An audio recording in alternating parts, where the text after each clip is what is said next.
COO ng 1Z Entertainment na si Julian De Dios nag-update ng kaganapan sa nasabi nga pong anniversary ng 1Z Entertainment. Pangatlong taon na nga po na nagdiwang ng anibersaryo ang 1Z Entertainment. At ang 1Z Entertainment, or also known as The Zone, is a Philippine-based entertainment and talent management company established in October 2023 by the Filipino boy band SB19.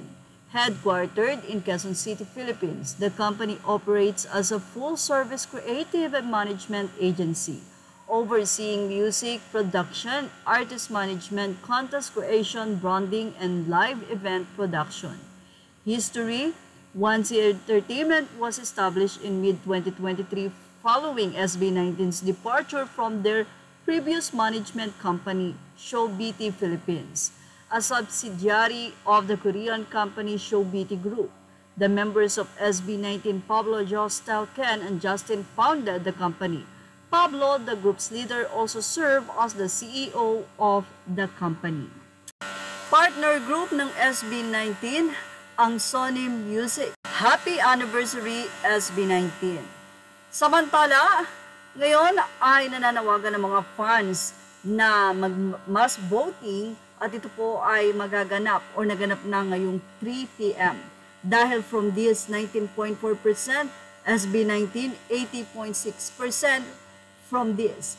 Agad-agad ay nagkaroon ng 42.6% si Sabrina Carpenters, habang ang SB19 ay 57.4% at yan po ay medyo malapit-lapit. So yan po ay kaninang alas 12:30 ng tanghali.